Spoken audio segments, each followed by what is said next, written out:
بسم اللہ الرحمن الرحیم۔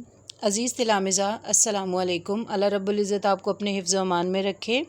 عزیز تلامذہ، کل ہم نے جماعت دہم کی درسی کتاب کے حصہ نثر کے سبق نمبر 3 پرستان کی شہزادی کے مصنف اشرف صبوحی کا تعارف پڑھا تھا۔ اشرف صبوحی 1905 میں دلی میں پیدا ہوئے اور آپ نے 1990 میں وفات پائی۔ آج ہم سبق نمبر 3 پرستان کی شہزادی پڑھیں گے۔ پرستان کی شہزادی اصناف ادب کے لحاظ سے داستان ہے۔ داستان کے معنی کہانی اور قصہ کے ہیں۔ یہ من گھڑت بھی ہو سکتا ہے۔ اگر ہم اس کی تعریف کریں تو وہ طویل کہانی جو حقیقی زندگی کی بجائے محیر العقول واقعات و کردار سے تعلق رکھتی ہے۔ اس سبق کے ذریعے آپ کو دہلی کے روزمرہ اور محاوروں سے مزین ایک نثر پارے کو پڑھنے کا موقع ملے گا، جس سے آپ کی لسانی صلاحیت میں اضافہ ہوگا۔ اشرف صبوحی کے دلکش اسلوب سے واقف ہوں گے اور اس کے ساتھ ساتھ زمانی الفاظ اور تشبیہات کے بارے میں جانیں گے۔ تو آئیے سبق کی پڑھائی کا آغاز کرتے ہیں۔ سیدانی بی کا ایک وقت میں بڑا دور دورہ تھا۔ دور دورہ، شہرت، چرچا۔ کلے کی اچھی اچھی مغلانیاں ان کے سامنے کان پکڑتی تھی۔ مغلانیاں، مغلانی کی جمع درجنیں، کان پکڑتی تھی، قائل تھی۔ محلات میں جہاں کوئی نیا جوڑا سلا، کسی نئی وضع کی ٹکائی کا ذکر ہوا اور یہ بلائی گئیں۔ وضع، شکل، بناوٹ، ٹکائی، موتی ٹانکنے کا عمل۔ شہر کی بیگمات میں بھی ان کے ہنر کی دھاک تھی۔ ہنر، مہارت، دھاک، روب داب، سب انہیں آنکھوں پر بٹھاتے تھے۔ آنکھوں پر بٹھانا، عزت دینا۔ آج پالکی چلی آ رہی ہے کہ بڑی سرکار نے بلایا، کل ڈولی کھڑی ہوئی ہے کہ نواب سلطان جہاں بیگم نے یاد کیا۔ پالکی، ڈولی دونوں ایک طرح کی سواریاں ہیں۔ نہ رات کو فرصت تھی نہ دن کو چین۔ فرصت، فراغت، چین، سکون۔ صبح کہیں مہمان ہیں تو شام کو کہیں، لیکن رہے نام سائیں کا۔ سائیں یہاں مراد اللہ رب العزت کی ذات۔ بڑھاپا آیا تو ہاتھ پاؤں نے جواب دے دیا۔ جواب دے دینا، ناکارہ ہو جانا، بیکار ہو جانا، کام کرنے کے قابل نہ رہنا۔ آنکھیں دھندلا گئیں۔ دھندلا گئیں یعنی صاف دکھائی نہ دینا۔ اب کون پوچھتا، دنیا اور مطلب نہ رہا تو کیسی خاطرداری۔ خاطرداری، خاطر تواضع۔ ہارے وقت کا کوئی ساتھی نہیں۔ ہارا وقت یعنی برا وقت۔ بیچاری کو ٹکرے کا سہارا دینے والا بھی کوئی نہ تھا۔ ٹکرے، روٹی۔ جب بہت پریشان ہوئی تو پڑوس میں ایک میر صاحب رہتے تھے۔ ان کی بیوی نے انہیں ترس کھا کر اپنے پاس رکھ لیا۔ ترس کھا کر، رحم کھا کر۔ سنا ہے کہ نہایت شریف گھرانے کی بیٹی تھی۔ مرہٹہ گردی میں ان کا خاندان تباہ ہو گیا۔ مرہٹہ گردی، مرہٹوں کی بربریت، تباہ، برباد۔ برس دن کی بیاہی بیوہ ہو گئیں۔ بیوہ وہ خاتون جس کے شوہر کا انتقال ہو جائے۔ اس زمانے میں دوسری شادی کرنا بڑا عیب سمجھا جاتا تھا۔ عیب، برائی یا معیوب سمجھا جاتا تھا۔ مغلانی کا پیشہ اختیار کر لیا اور اپنی ہنر مندی کی بدولت رنڈاپا گزار دیا۔ ہنر مندی، مہارت، رنڈاپا، بیوگی کا زمانہ۔ جوانی تو عزت آبرو سے کٹ گئی، خوب کمایا، ہزاروں روپے انعام میں لیے، مگر رکھنا نہ جانا۔ دل کی حاتم اور طبیعت کی نرم تھیں۔ حاتم، سخی، اور پرانے شریفوں میں ایک یہی عیب ہوتا ہے، عیب، برائی۔ وہ وقت کی قدر نہیں کرتے، خدا کی بے نیازی کو بھول جاتے ہیں۔ بے نیازی، بے پرواہی۔ بنے ہوئے زمانے میں بگڑنے کا خیال بھی نہیں آتا۔ بنے ہوئے زمانے میں یعنی خوشحالی کے زمانے میں، بگڑنے، خراب ہونے۔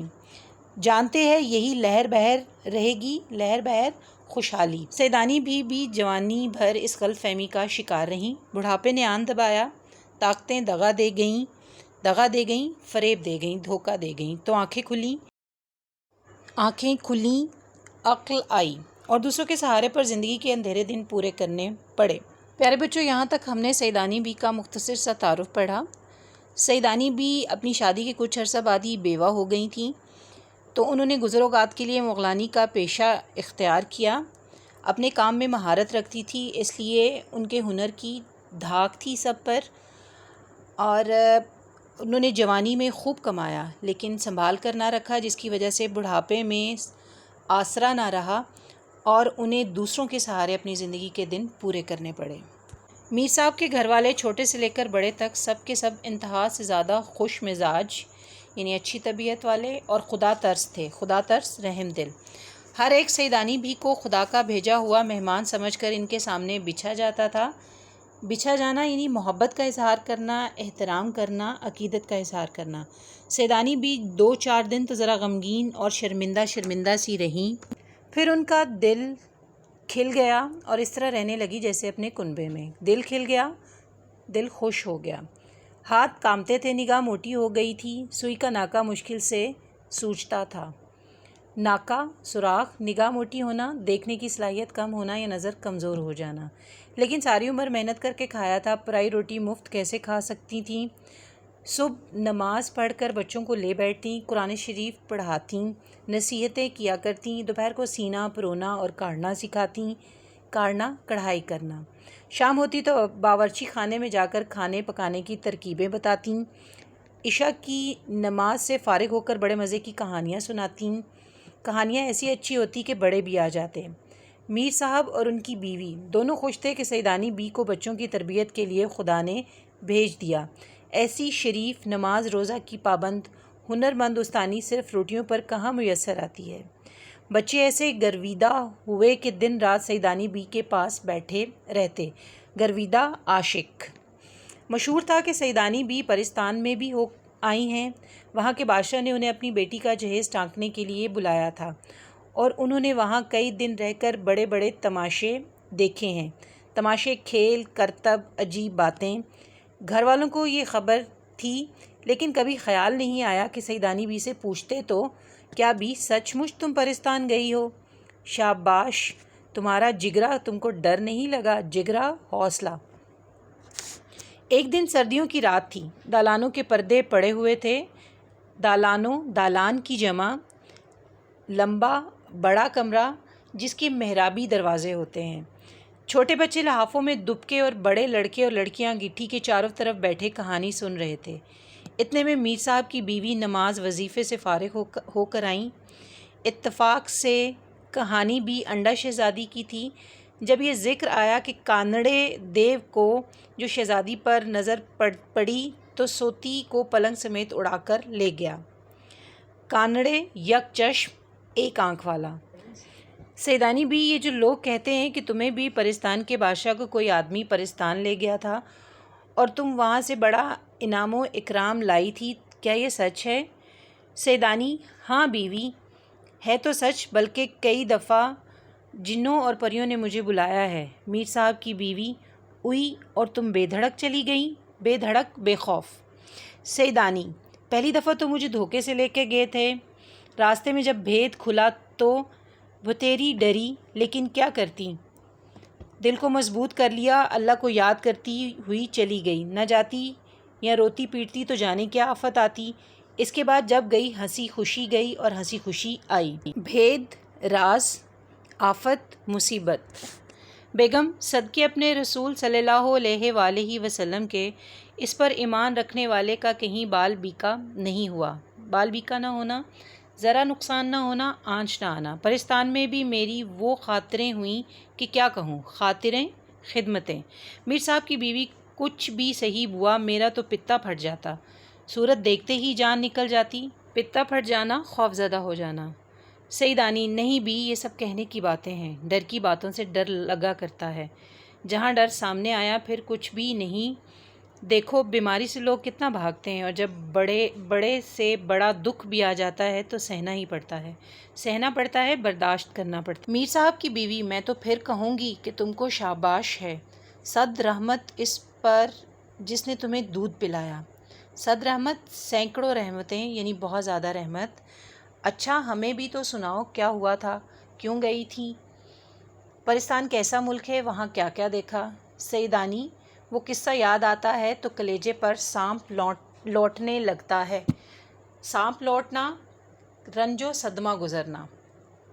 پرستان کی شہزادی جس کے جوڑے ٹانکنے گئی تھی وہ بہت سر ہوئی، پیچھے پڑی، ضد کی۔ دوسری پریوں نے بھی منتیں کیں کہ سیدانی اماں یہیں رہ جاؤ، دنیا میں اب تمہارا کون ہے؟ مگر میں ایک نہ مانی، مجھ بدنصیب کو تو اپنے جیسے انسانوں کی بے مروتیاں دیکھنی تھیں۔ بے مروتیاں، بے مروتی کی جمع۔ پرستان میں کیوں بستی؟ وہ تو اللہ نے تمہارے دل میں رحم ڈال دیا جو گوڑ گڑھے کا ٹھکانہ ہو گیا۔ گور گڑھا، قبر۔ ورنہ تیرے میرے دروں کی ٹھوکریں کھاتی پھرتی۔ میر صاحب کی بیوی: سیدانی بھی سب اللہ کے ہاتھ میں ہے، بندے میں کیا طاقت کہ بھوکے کو دے یا پیٹ بھرے سے چھینے، ہر ایک اپنی تقدیر کا کھاتا ہے، ہماری کیا اصل کہ کسی کے ساتھ سلوک کریں، وہ زبردستی ہم سے تمہاری خدمت کرا رہا ہے۔ سیدانی: خیر اب تم کو اپنی بیتی کہانی سناؤں۔ بیگم: یہ وہ دن تھے کہ نواب اعظم الدولہ بہادر کی اکلوتی بیٹی کے بیاہ کی تیاری ہو رہی تھی۔ مارا مار جوڑے سل رہے تھے، مارا مار جلد۔ اول تو مجھے رات دن وہیں رہنا پڑا، کام ہلکا ہو گیا تو دن کو چلی جاتی اور شام کو اپنے گھر چلی آتی۔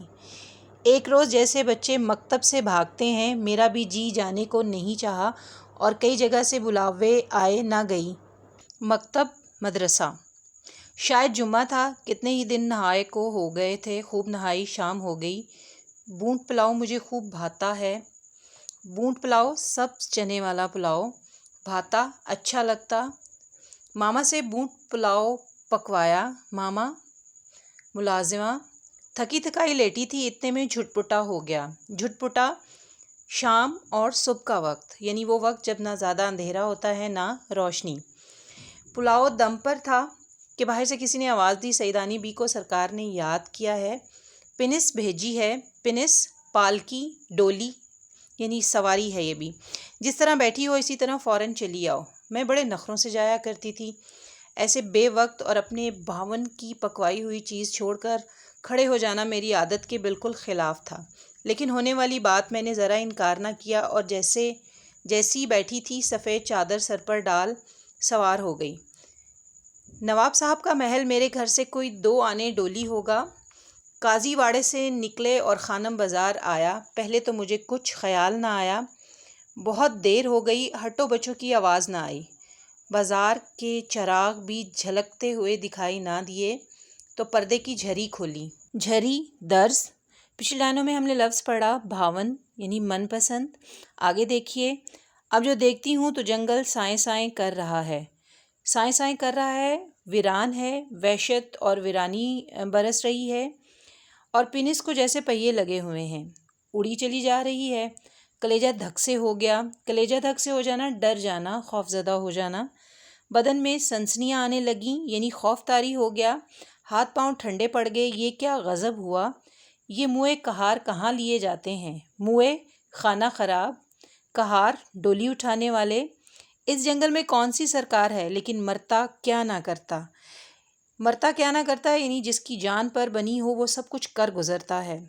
دل کڑا کر کے میں نے اپنی آواز نکالی اور پوچھا، دل کڑا کر کے، دل مضبوط کر کے: اے کمبختو، منہ سے تو پھوٹو، مجھے کہاں لے جاؤ گے؟ ارے وہ تمہاری کون سی ستیہ ناسی سرکار ہے؟ ستیہ ناسی، برباد ہو جانے والی۔ ہنستے ہوئے کسی نے جواب دیا: سیدانی بی خفا کیوں ہوتی ہو؟ خفا کیوں ہوتی ہو؟ ناراض کیوں ہوتی ہو؟ بادشاہ سلامت نے بلایا ہے، کوئی دم میں محلات دکھائی دیتے ہیں۔ ایسا معلوم ہوا جیسے کوئی پالکی کے پاس بول رہا ہے۔ منہ نکال کر جو دیکھا تو بیگم کیا کہوں، ایک بے چاکی شکل کا آدمی تھا، بے چاکی، بے ڈھنگی، بکرے کا سا منہ، گھوڑے کی سی ٹانگیں، اور پالکی آپ ہی آپ چلی جاتی تھی۔ نہ کہار تھے نہ کہاریاں۔ کہار ڈولی اٹھانے والے مرد، کہاریاں ڈولی اٹھانے والی عورتیں۔ اب تو ڈر کے مارے میرا دم گھٹنے لگا، سانس رکنے لگا، آنکھیں بند کر لی اور کلمہ پڑھنے لگی۔ ڈھیر ہو کر رہ گئی۔ منٹ 2 منٹ کے بعد پھر ہمت کی، اول مرنا آخر مرنا، پھر مرنے سے کیا ڈرنا، اور للکار کر بولی، للکار کر، کڑک آواز میں، کڑک کر بولی: ارے جواں مرگ جوانی میں مرنے والا، تو کون ہے، جن یا بھوت؟ یاد رکھ میں سیدانی ہوں، مجھ کو بتا، نہیں تو جل کر راکھ ہو جائے گا، بھلا چاہتا ہے تو مجھے یہیں اتار دے۔ اس نے کہا: سیدانی بھی گھبراؤ نہیں، پریشان نہ ہو، ہم اور ہمارا بادشاہ سیدوں کو بہت مانتے ہیں، خاطر جمع رکھو، کوئی تکلیف نہیں ہوگی، خاطر جمع رکھو، ہمت رکھو، حوصلہ رکھو، ہماری شہزادی کی شادی ہے، کپڑے سیکھ کر چلی آنا، جتنا مانگو گی انعام ملے گا، لو دیکھو وہ سامنے ہمارے بادشاہ کا محل ہے۔ بڑی مشکل سے ڈرتے ڈرتے آنکھیں پھاڑ کر دیکھا تو واقعی پالکی ایک عالیشان دروازے پر رکی تھی، روشنی ایسی تھی کہ دن معلوم ہوتا تھا۔ سوئی گرے تو اٹھا لو، اور مزید یہ کہ سورج تھا، نہ چاند، نہ فانوس کہیں نظر آتے تھے، نہ لالٹین۔ چوبدار باری دار مرد تھے، یعنی دربان مرد تھے، ادھر کے ادھر، ادھر کے ادھر دوڑ رہے تھے۔ آسمان پر عجب عجب طرح کے باجوں کی آوازیں آ رہی تھیں۔ یہ تماشا دیکھ کر میں ساری مصیبت بھول گئی، مصیبت، آفت۔ میں حیران تھی کہ یہ کس بادشاہ کا محل ہے، یہ گہما گہمی رونق، چہل پہل تو ہمارے بادشاہ کے ہاں بھی نہیں ہوتی۔ قصے کہانیوں میں جیسے پریوں کا ذکر سنا ہے، ایسے ہی ایک پری شانوں پر بال بکھرے ہوئے، بازوؤں پر پر میرے پاس آئی اور مہین آواز میں بولی، مہین، باریک، سیدانی بھی بڑی راہ دکھائی، انتظار کروایا۔ ہمارے بادشاہ اور بادشاہ بیگم کب سے تمہارا انتظار کر رہے ہیں، آؤ چلو میں تم کو محل کے اندر لے چلوں۔ ابھی تک ہم نے پڑھا کہ سیدانی بھی میر صاحب کے گھر میں پہلے کچھ غمگین رہیں، پھر ان کا دل میر صاحب کے گھر لگ گیا اور وہ گھر کا ایک فرد بن گئی۔ بچے بڑے سب ان کے گرویدہ تھے، انہیں سیدانی بی سے مزے مزے کی کہانیاں سننا اچھا لگتا تھا۔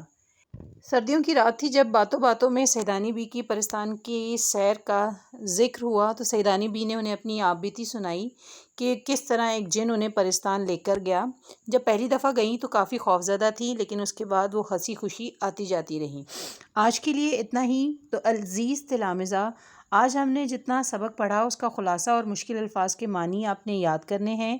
کل انشاءاللہ سبق کے بقیہ حصے کے ساتھ پھر حاضر ہوں گے۔ اپنا بہت خیال رکھیے گا، دعاؤں میں یاد رکھیے گا۔ اللہ حافظ۔